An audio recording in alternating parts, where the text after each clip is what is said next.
What's up, everybody? This video you're watching is my Year in Wrestling video series of Year in Wrestling videos. This is the Year in Wrestling 2001. I'll be talking about this is part 1 of 2001.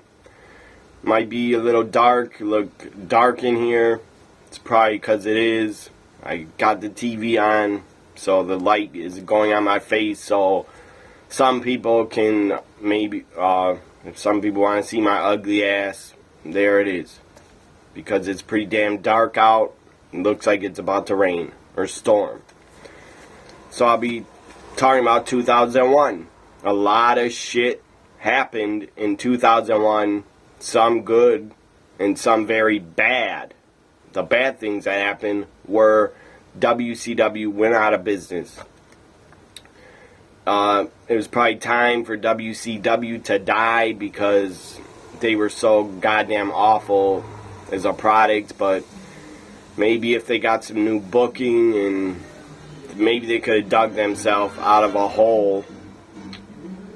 In 2001, at the end of 2001, maybe they could have got better. Who knows?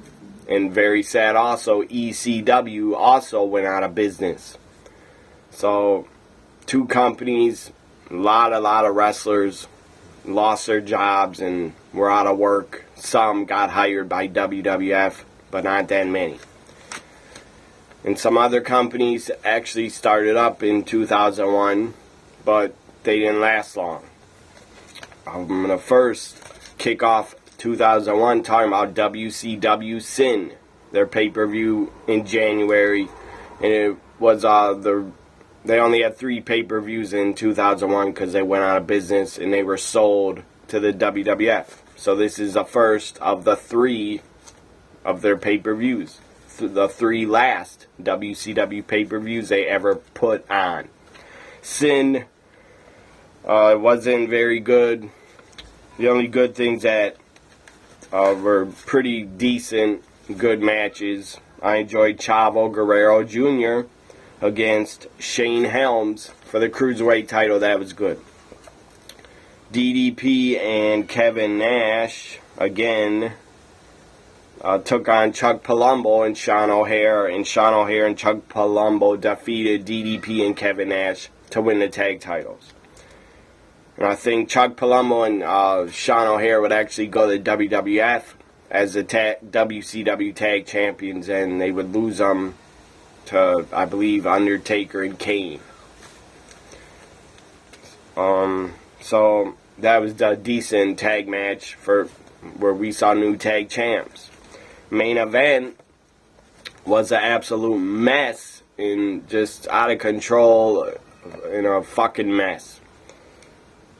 The WCW World Heavyweight Champion, Scott Steiner, which I believe was not a great champion. His body was beaten the fuck up.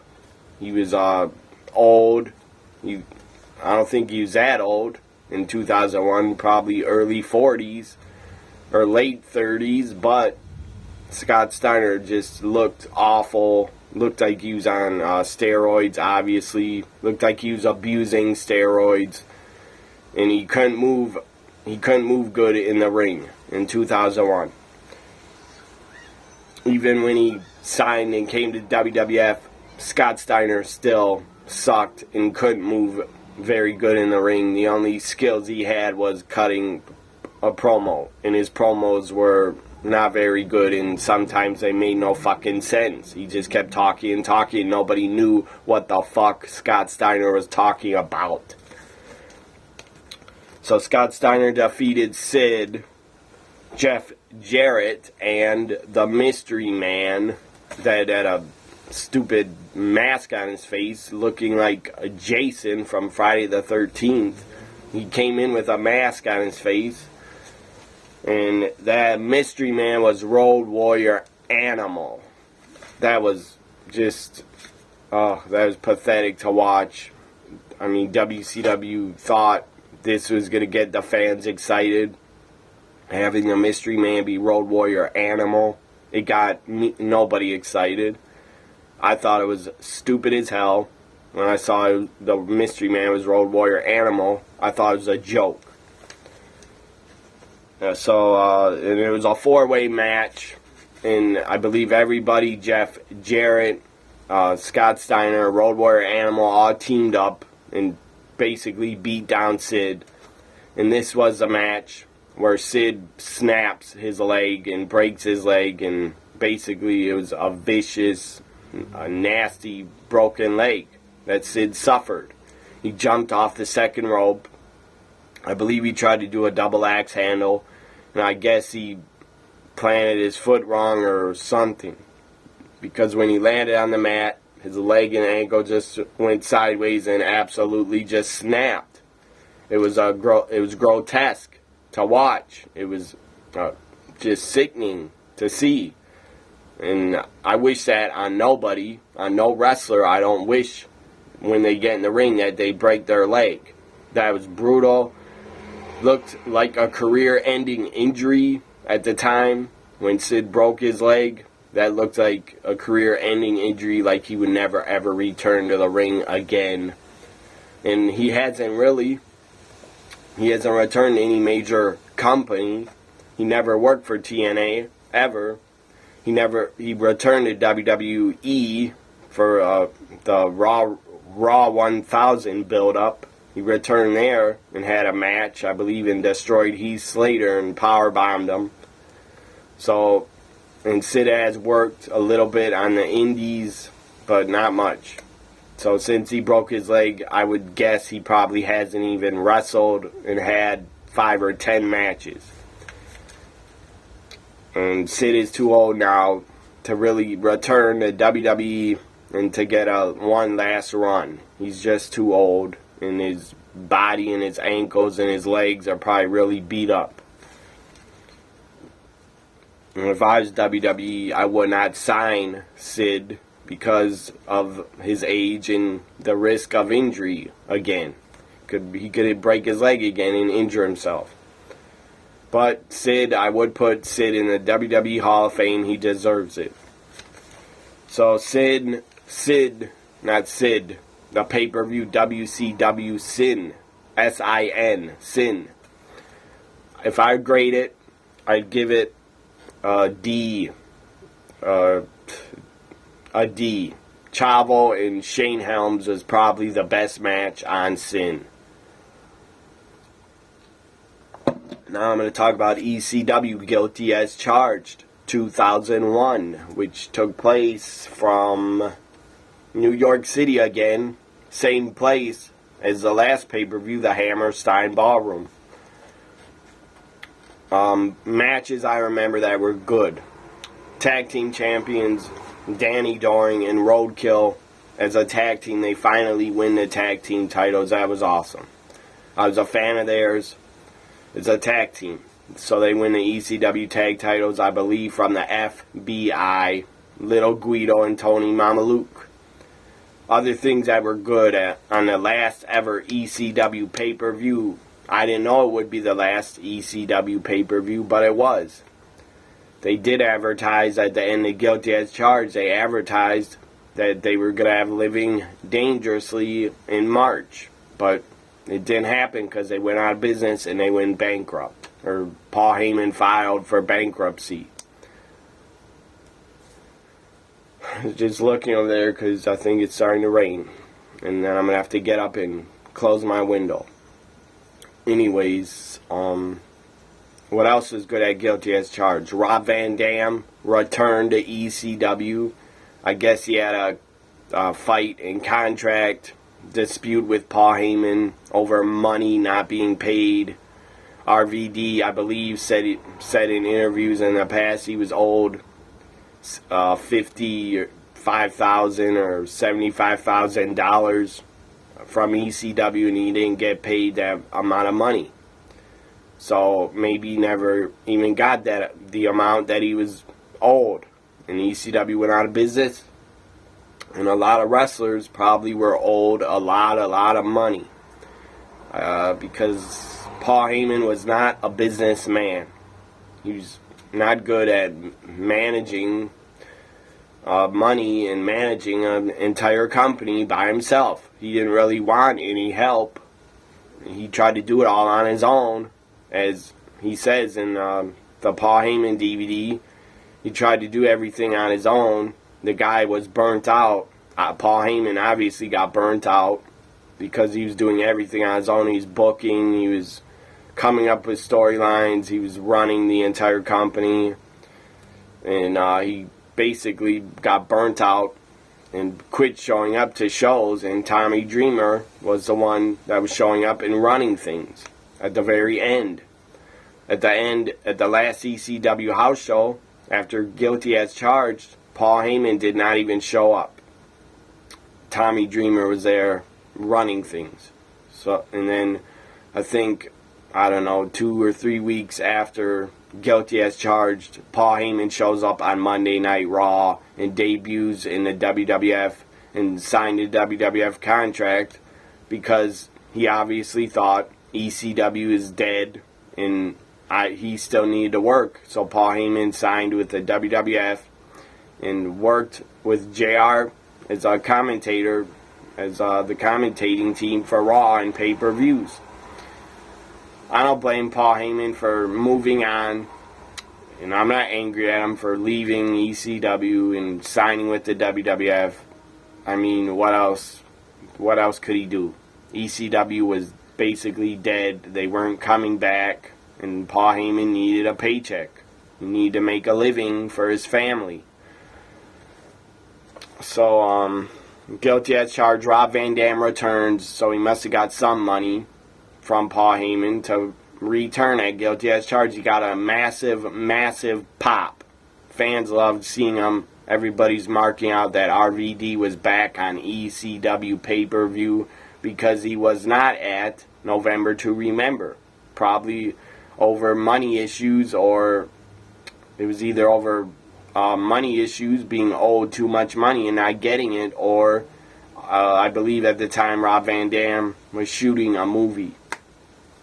So RVD returns and Guilty as Charged 2001 to face his greatest rival in ECW history, Jerry Lynn. And Jerry Lynn and RVD again tear the house down on pay-per-view. They have a great match. They have great chemistry.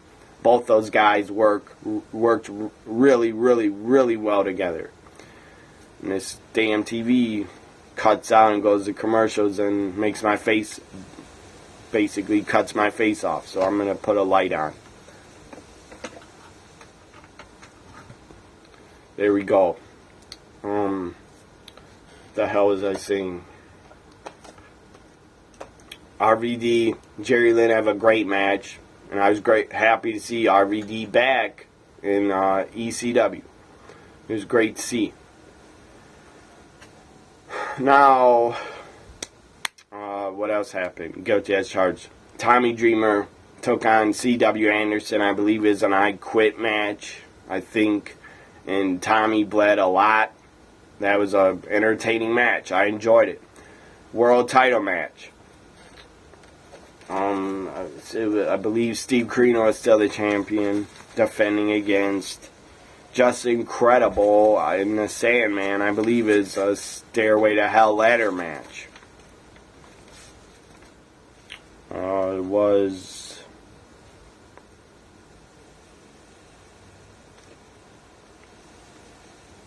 maybe it wasn't a ladder match.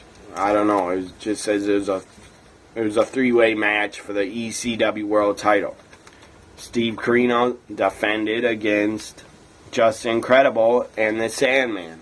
The Sandman wins the ECW World title, I believe, for the third or fourth time. And then after he won it, Rhino or Cyrus, I believe, comes out, or maybe came out later. Whatever. I know Cyrus was on the pay-per-view. Anyways, Rhino comes out. He already defended the ECW TV title and retained. Rhino comes out, destroys the Sandman, and wins the ECW World Heavyweight Championship. And then he never gets to defend it, sadly, because ECW goes out of business after Guilty as Charged. I think they would hold one more show. It was a house show, I think, in Canada. And that was their last show. It was a house show. I was probably in denial when ECW went out of business. I was probably in denial. And I didn't want to believe it. And I didn't want to let it go that ECW was gone.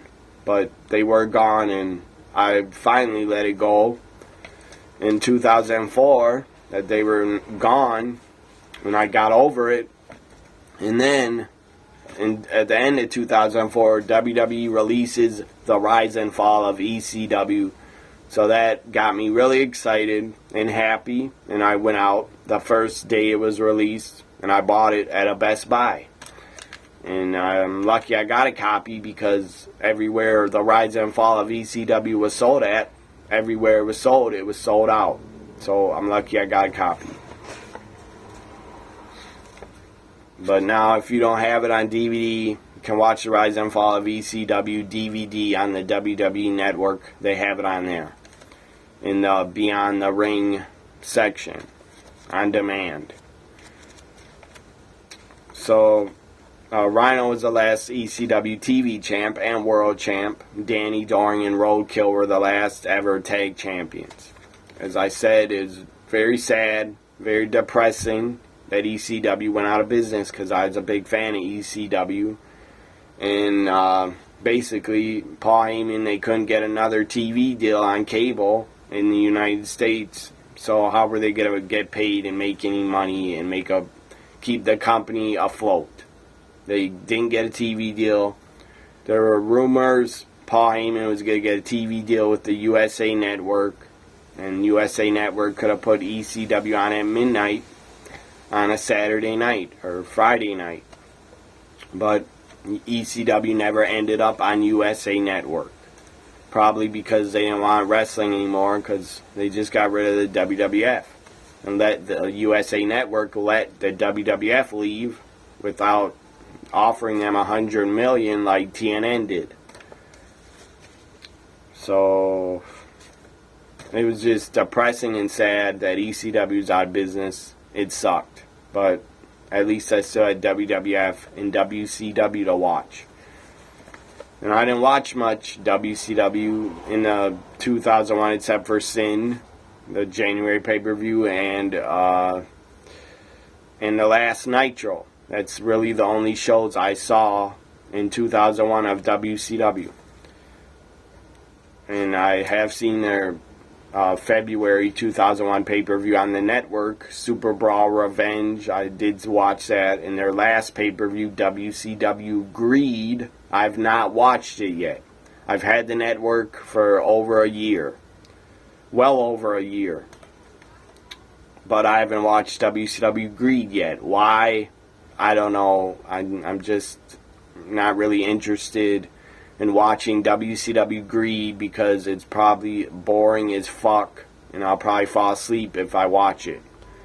Maybe if I put it on, maybe I'll be entertained by some matches, and maybe some matches were good at Greed, but I doubt it, because WCW's not very good during their last pay-per-view, Greed. Whatever happened on it, I'm sure it wasn't very good. I'm sure it would put me to sleep. So I'm not interested in watching it on the network. Maybe someday I'll watch WCW Greed on the network. But all I really watch on the network is NXT and the new stuff they put on, like Renee Young show, Corey Graves show, Table of Three, where they have New Day on there, Stone Cold podcast I watch. I watched a lot of old ECW TV last year, and all I really watch now is NXT, the new original shows they put on, and a lot of old WCW Nitros from '97. Now I'm going to talk about WWF Royal Rumble 2001, which was a very good, one of the best Royal Rumble matches in years. It was better than 99 and 2000, because Royal Rumble 2001, the Royal Rumble match, had a lot of action in it. Kane eliminated like 11 guys to, I believe, I was just looking out my window because I think it's raining, but who cares. Kane, I believe, made a Royal Rumble record when he eliminated like 11 guys. And then the Royal Rumble in 2001 even got hardcore.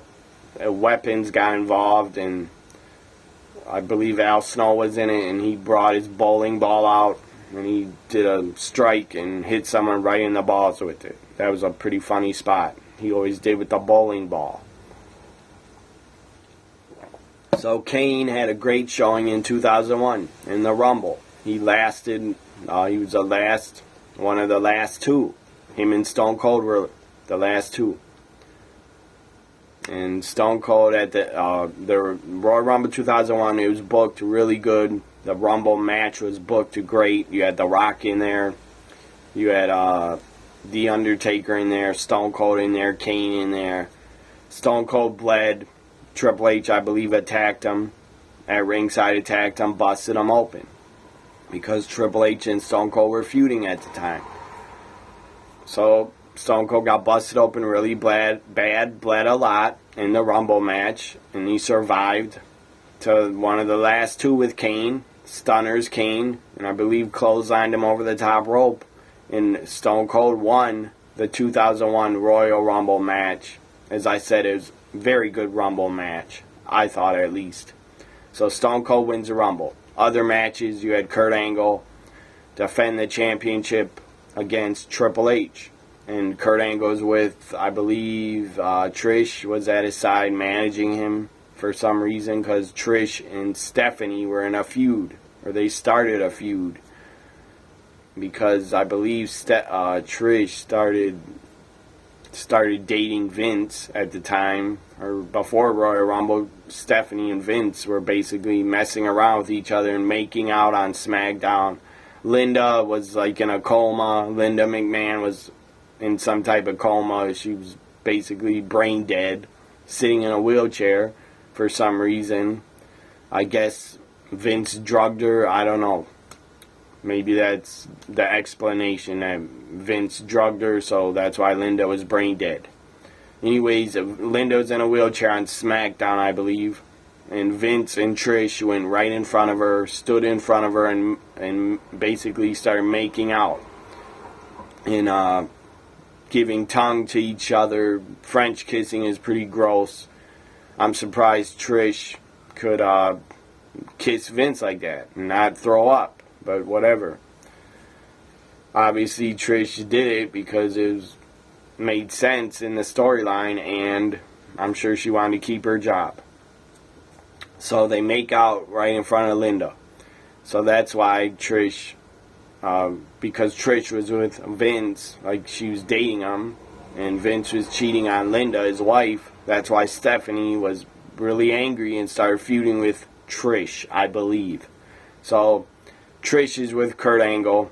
Stephanie, I believe, comes out during the match by the side of Triple H. Because in the storyline, they were married. Well, in real life, they didn't get married until like 2003. Anyways, who cares about that?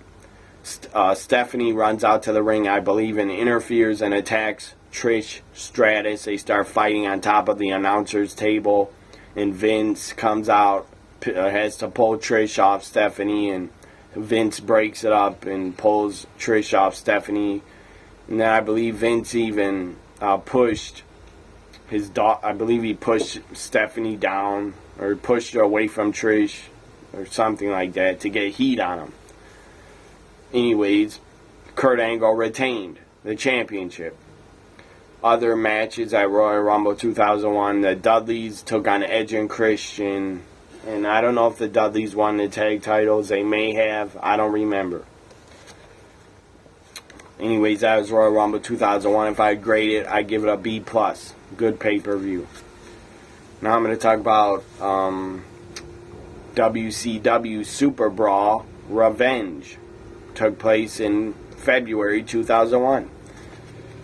I don't remember many of the matches. I did watch it a while ago on the network. All I know is the main event was Scott Steiner against Kevin Nash for the WCW title. Scott Steiner was still world champion. I'm sure the match was bad and not very good. Whatever. I don't think Super Brawl 2001 was very good. So I'm going to say it was a D. Now on to WWF No Way Out. And at No Way Out you had good things about it. You had Trish go one-on-one against Stephanie. And I believe not Stephanie's first singles match, because she did go against Lita in 2000 on a Raw, and basically DX interfered and Stephanie went up against Jacqueline. I think Jacqueline was women's champion. DX interfered on SmackDown, and Stephanie just pinned and fell on top of Jacqueline and won the women's title. And Lita did take on Stephanie, I believe, on Raw in 2000, but in a main event. I believe it's a main event. But Stephanie, I don't remember her wrestling much against Lita in the match. I think The Rock came down and spine busted Stephanie or something. And then Lita just did a moonsault and won the title. Won the women's title from Stephanie. So this was probably Stephanie's second or third match in the WWF in her career.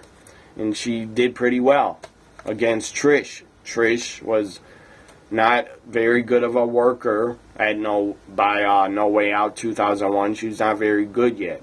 She'd get way better in the ring. But Stephanie kind of carried Trish. And both of them worked really well together, and they both carried each other, and they both put on a good match for the fans. It was entertaining, the fans were into it, and it was good to watch.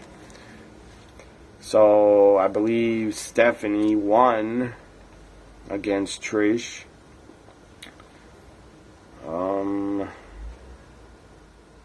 What the hell is their match?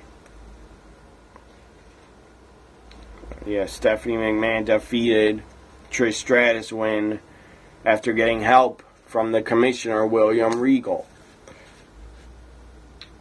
Other matches at No Way Out 2001 that were good that I remember. Big Show defeated Raven and Billy Gunn in a hardcore match to win the hardcore championship. That was an entertaining match. You had a masked person run into the ring. It was obviously a woman because they had breasts and they were wearing a ski mask. That was Tori, the diva Tori. Not Tori Wilson, the other Tori. The Tori that was in DX with X-Pac and managing X-Pac. And before she's managing X-Pac, I believe Tori was with Kane for a while. Like in a relationship with Kane before she turned on him. Tag team match at No Way Out, not No Mercy. The Dudley Boys defeated Edge and Christian and The Undertaker and Kane in a triple threat tables match. That was entertaining. Stevie Richards pinned Jerry the King Lawler. As a result, the Cat was forced to join the Right to Censor. That would never happen because after No Way Out 2001, Jerry Lawler would quit the WWF and leave. I believe he was still there on Monday Night Raw after No Way Out. But I think on Tuesday during the SmackDown tapings, Jerry Lawler would leave the WWF and quit because of I don't know if they are married, if him and the Cat were married, but he would leave because of the Cat basically left for her. For some reason, I don't remember why. I think the Cat was fired, basically, so Jerry Lawler didn't like that, so he quit.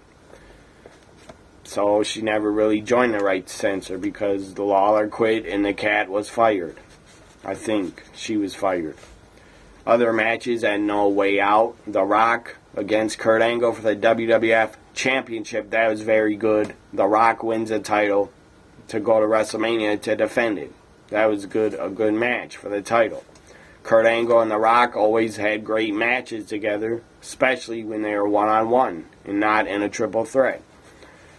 Stone Cold took on Triple H in a 3 stages of hell match. The first match was 2 out of 3 falls match, and Triple H won that. The second match was Stone Cold winning. No, I guess Stone Cold won the first fall. He won the first fall. And Triple H defeated Stone Cold in both the second and the third fall. The second fall was a street fight. The third fall was a steel cage match. This match went on, this 3 stages of hell match between Stone Cold and Triple H went on probably over 30 minutes. It was a really long match. Both guys looked absolutely spent and tired. They gave everything they had in them to put on a great match. I believe both guys bled when they got in the cage. Finally, for the third match, they were probably both busted open and really, really blown up. But it was a great match. Triple H wins. So that was a highlight. Definitely a No Way Out 2001 was a 3 stages of hell match. That was definitely a highlight of the pay-per-view. If I'd grade No Way Out 2001, I'd give it a B+. Very good pay-per-view. Now on to WCW Greed, which I never watched. I still haven't watched it, as I said. And I don't really care to watch it. Main event was World Champion Scott Steiner defeating Diamond Dallas Page. So I'm sure that wasn't a very good match. Because of Scott Steiner. DDP at the time could still work. And you had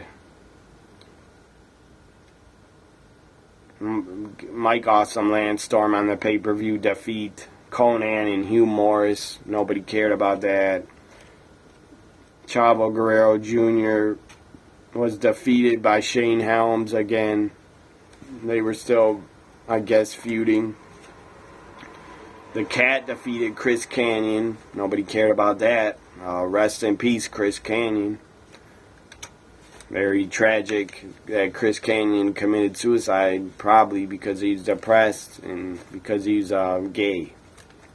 And he felt like, I guess, nobody in wrestling would hire him anymore because he came out as a gay wrestler. I believe probably came out as one of the first ever known gay wrestlers.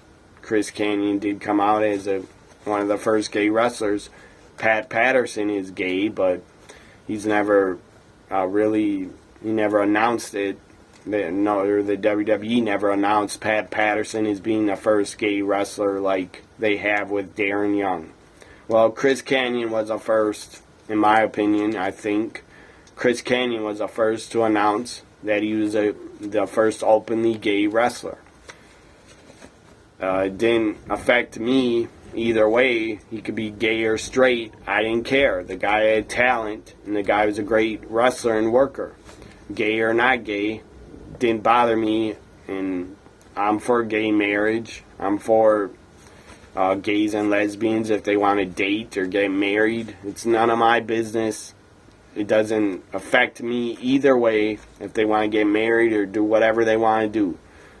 I don't care. It doesn't affect me. If they're happy, I'm happy. I'm happy for them. So, whatever. What the hell was I saying? Sin, or Greed. As I said, Greed was a bad pay-per-view. Dusty Rhodes and his son, I believe, Dustin and Dusty Rhodes teamed up to defeat Ric Flair and Jeff Jarrett.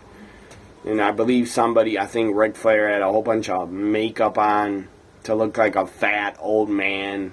I didn't understand that. That was just stupid. Or I guess he came out to ringside dressed as Dusty Rhodes and tried to look like Dusty, or maybe it was Jeff Jarrett did it. He had a whole bunch of makeup on his face to look like a fat guy. And anyways, I guess he's supposed to be Dusty Rhodes. But I don't remember if it was Flair dressed up as Dusty or Jeff Jarrett. I just don't remember. So, Greed, I've never seen it, but looking at the card, I'd probably give it a D. Now I'm going to talk about a little bit of news items from 2001. So, on February 3rd, WWF started, or Vince McMahon started, the XFL. The XFL stood for Extreme Football League, I believe. Maybe it didn't. Whatever. Maybe it stood for something else. But I think it stood for Extreme Football League. That basically Vince started because he said it didn't cost very much money. So he thought he'd start Football League and take on the NFL, which needed some competition, Vince said. Or he thought he could take on the NFL. It never worked out. He never defeated the NFL, whatever. But the XFL, I'm sure they were looked at as a joke by the sports media, mainstream media. They looked at like a joke, but they did cover the XFL, and some of their games they did give them coverage and show their highlights. But the first thing that was pretty stupid that Vince did for the first game of the XFL on NBC on a Saturday night, the first thing we saw when it started was The Rock, because I watched it live. The first game I watched live. You had The Rock show up on the screen and cut a promo. And he was in his Rock character like this was a promo on Raw. So he was doing a freaking wrestling promo basically during the beginning of a football game. Not a good idea. Not a good idea. If you want to be taken seriously as a real football league, you don't bring. And I know Vince owned or had all these wrestlers under contract, so he thought The Rock was so entertaining, I'll have him cut a promo about the XFL. It didn't work. It was taken not seriously right away. The minute we saw The Rock on the screen and cutting a promo about the XFL, people thought, what the fuck is this? Wrestling or football, wrestlers are going to play football. People didn't really understand what the hell was going on. But then the game started, and obviously there were real football players that were talented in the game and on all the teams. I don't know how many teams they had. I think it was like 7 or 8 teams. They had a team in Los Angeles and Chicago and New York, the 3 major cities, and with the most people in them. So they had at least they had a team in 3 of the major markets. And they also had a team in Las Vegas, and I believe in Memphis, and Birmingham, Alabama, I think. They had a team also. So the XFL debuts on February 3rd on NBC on Saturday night. And it debuts and gets a huge rating, a 10.3. What's a 10.3 mean? 10 million homes watched it. 10 million people watched the debut of the XFL. And then after that, the ratings would keep going down. Every week they had games on NBC, and they also had games on UPN, the old network UPN that SmackDown used to be on, that SmackDown started on, UPN. They're not around anymore. But anyways, XFL had games on Sunday afternoon, I believe, on UPN, and Saturday night on NBC. I'm sure the last game, the championship game, I'm sure it had probably 1 million people watch it, a decent rating, but the ratings just went down, and then I don't know what happened and why the XFL didn't have a second season, probably because they were not offered a TV deal to put their games on TV, so Vince just thought, I'll fold the XFL and just stop. Because he probably couldn't get any TV deal from any television network. Because they thought, why should we put on the XFL and get only 1 million people to watch when we could have the NFL and just get way more viewers. So the XFL debuted on February 3rd and would only last one season. February 4th on pay-per-view, it was Sunday night, WOW Women of Wrestling. They were a company actually, and they were called WOW. They were based in Los Angeles. The same guy started WOW Women of Wrestling that started Glow. Glow in the 80s was, I believe, stood for Gorgeous Ladies of Wrestling. So that was a company. It wasn't really any good wrestling. They didn't really wrestle. It was kind of like a gimmicky, like, I don't know how to describe Glow. They were just like a gimmicky company that had like characters, and they didn't really wrestle good. Anyways, it was like a gimmicky company full of characters. But whatever. They were successful in the 80s. So Women of Wrestling returned, I believe, in late 2000 or in the summer of 2000. Women of Wrestling debuted, and it was a syndicated show. It was on either UPN or it was on, in my area, on the channel that is the CW now. It was on that channel. But it wasn't called the CW. I think it was on the it was called the WB network that was around probably 15 years ago. It was a WB network that is now the CW. So the Women of Wrestling was on there on Saturday afternoons. I used to watch it. And they had some decent athletes, some decent women that were part of the WOW roster. Some of them were decent. All of them were basically characters, kind of cheesy characters, but some of them could work in the ring, and some were great athletes. So WOW Women of Wrestling put on their first ever pay-per-view on February 4th, 2001, and I actually ordered it. I think it was only $20, so I ordered it. And it was a decent, for an all-women's company, it was decent, but it wasn't really taken seriously. And I guess whoever was running them ran into money problems because they went out of business. And they never returned to television. So who the hell knows what happened? I don't know what happened with the Women of Wrestling WOW. But they did have a pay-per-view, their first ever in 2001, so congratulations to them that they could even get on pay-per-view. So, what the hell was I going to talk about next?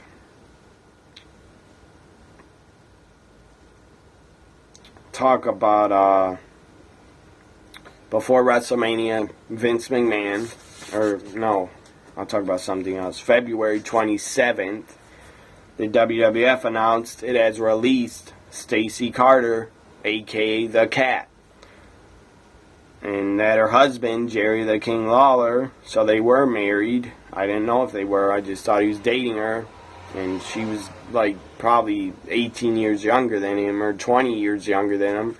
And Jerry probably started dating her in high school or whatever, because there's always been rumors and it was always known that Jerry Lawler dated underage girls under 18 or high school girls.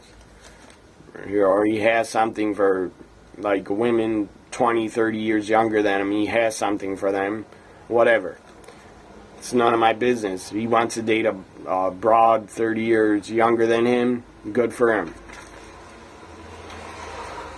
Anyways, The Cat was released and Jerry Lawler left the company as a protest. Lawler claims he was given no special reason for his wife's firing, but was told that she had an attitude problem. She probably did have an attitude problem. She probably got too big in her head thinking she was a mega star, and she really wasn't. And the WWF losing The Cat did not hurt them at all as a company. they could afford to lose a cat and nobody really cared. They just forgot about it the next day after they read the news that the cat was fired. And Jerry Lawler, them losing Jerry Lawler was kind of a loss as for commentary with Jim Ross, but then they brought in Paul Heyman, and him and JR worked great together. So WWF didn't really miss Jerry Lawler at all or need him because they had Paul Heyman. So on his website, KingLawler.com, the King later posts a following statement. Let me say that I don't really know what is going on, other than that I feel there is more to this than meets the eye. So that's what Jerry Lawler wrote on his website. On March 5th, 2001, Paul Heyman replaces Jerry the King Lawler as color commentator on Raw. It is announced that Paul Heyman will be the member of. It is announced that he will be a member of the WWF's creative team. Heyman's WWF appearance douses hopes that he planned to resume ECW. In fact, ECW would file for bankruptcy only a few weeks later. And I believe Paul Heyman went to the WWF and filed for bankruptcy, so the courts, I think, could not come after the ECW wrestlers and get money out of them for some reason, something like that. And whatever this means, XFL's March 9th, XFL's ratings fall. It makes WWF stocks fall to $11.51 per share, the lowest price of the year. Anyways, whatever. We know XFL died early on after their first season. March, here we go, talking about WWF now purchasing WCW. March 23rd, in a stunning move. I was shocked. I didn't believe it was real. I went on the WWF website and I saw they had the WCW logo on their website and they said they purchased WCW.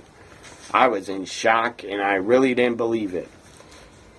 And I knew WCW was for sale and Bischoff was trying to buy them with a company that he had, or some guy who's in business with. Bischoff was going to buy them, but the deal didn't go through because Bischoff and the company he had behind him wanted WCW in the video library, and they agreed to sell them the video library of WCW, the WCW rings, and I believe that's it. And they did not have in the deal for Bischoff and his company. They didn't have in the deal that WCW would get television on TNT and TBS. So WCW would have no television on the Turner networks if Bischoff bought them. They wouldn't have any television. So basically it was pointless for Bischoff to really buy them with no television deal. So Vince McMahon got in there and bought them for a very, very low price. And as I said, in a stunning move, WWF pays AOL Time Warner only $2.5 million for WCW. WWF confirms its plans to operate WCW as a separate company. Well, that never, ever, ever happened. It could have happened if they would have let it and done it, and Vince would have stayed out of WCW Creative and let them run their own shows, and it could have worked, and WCW could have still been alive. And WCW could have been like a second minor league company to the WWF, like NXT is now. So they wanted to operate WCW as a second company. That never happened. And Viacom had nixed WWF's bid to purchase WCW in October 2000. Viacom was, I believe, TNN, and the company that owned TNN and MTV, that was Viacom. So I guess they nixed and stopped the WWF from buying WCW in October 2000. I did not know that. Because it did not want competition, or it did not want competing wrestling programs on TNT and TBS. The new Turner Broadcasting chairman and CEO made that a point by putting WCW programming from all, or the new chairman of Time Warner, CEO, he made a point of polling, not putting, he polled all WCW programming from Turner Networks. This thus giving Eric Bischoff and his business partner, whoever his name was, some dude, they gave them the choice to buy WCW, but to buy Bischoff and his business partner decided not to buy WCW because they wouldn't have any TV deal on TBS and TNT. So then the WWF gets in there, buys them for $2.5 million. Very low price. I believe Bischoff and his business partner in their group, that they had a lot of money behind them, I believe they were going to pay like $40 million or $20 million to buy WCW, and Vince got it for only $2.5. And Vince, buying WCW, got the entire tape video library of WCW's history and the NWA's history and Mid-Atlantic Wrestling and the Jim Crockett Promotions, that era. He got all those videos. And they could put a lot more of WCW television on the WWE network, but they decide not to. Whatever. They got a lot of footage that they have not put on the network yet that I would like to see because I'm an old school fan. So, a lot of WCW and WWF talents were released because of WWF purchasing WCW, I guess. I'm trying to find this information.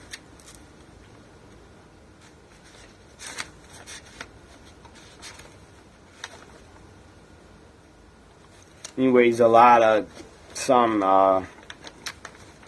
we go, some guys that were in the WWF at the time weren't really used. They were released from their contracts, and some guys that were under WCW contracts were not. Their contracts were not picked up by the WWF because they didn't think enough of them. So several former WCW mid-card wrestlers, including Evan Courageous, Elix Skipper, and Kid Romeo, they were released from the WWF's developmental, or they were never picked up as WCW talents. WWF's developmental talents, such as Joey Abs, Joey Matthews. Joey Matthews is Joey Mercury, part of the Authority, but he hasn't been on TV for a while. That's who Joey Matthews is. He was released from his WWF contract. Joey Abs was. Christian York was also released. American Dragon, Bryan Danielson, Daniel Bryan was released from his contract in 2001.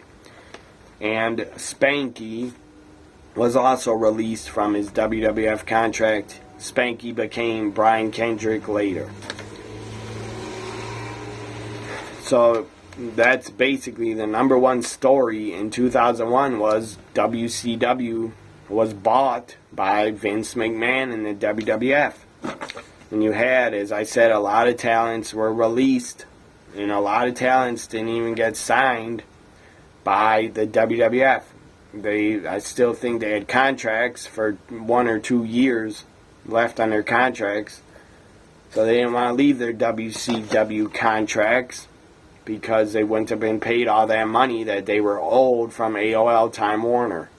So they stayed under their WCW contracts and didn't come to the WWF right away. Guys like Scott Steiner, Kevin Nash, Scott Hall, Hulk Hogan, Sting never came because he was probably still under WCW contract and wanted to get paid all that money for just sitting at home. I don't blame those guys like Hogan, Sting, Ric Flair. They probably want to make all that money by just sitting at home instead of giving up that contract and taking a less contract from the WWF. So, Sting was in there, Steiner, Nash, Hall, Hogan, Ric Flair wasn't part of it. So Goldberg was not a part of WWF in 2001. He didn't come over till 03. And Scott Steiner came in 2002. Kevin Nash, Scott Hall, Hulk Hogan came in 2002. Ric Flair came in November 2001.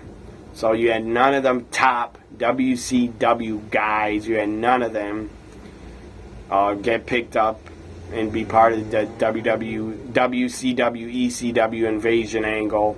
Could have been way better if you had the NWO a part of it, the original NWO. So there, WWF buys WCW. And after ECW and WCW go out of business, you had like 90 wrestlers that were not under contract. 90 wrestlers that were put out of a job, and only a couple, probably under 15, got signed by the WWF. Guys from ECW that came over to the WWF in 2001. And early on in 2001, guys that came over from ECW were Rhino, Spike Dudley, Tajiri, Justin Credible, Jerry Lynn. Jerry Lynn would actually win the light heavyweight championship in his first match on Sunday Night Heat before Backlash 2001. Jerry Lynn would actually win the light heavyweight championship. And then later on in June 2001, you had Rob Van Dam and Tommy Dreamer debut on Raw as part of the ECW faction to join together with WCW. Guys from WCW that were signed by the WWF after WCW went out of business. Shane Helms. He became the Hurricane later on. Sean O'Hare. Mark Jindrak. Chuck Palumbo. Diamond Dallas Page. Booker T. Chavo Guerrero Jr. Mike Awesome. Lance Storm. Hugh Morris. Bill DeMott. So all those guys came over after WCW went out of business.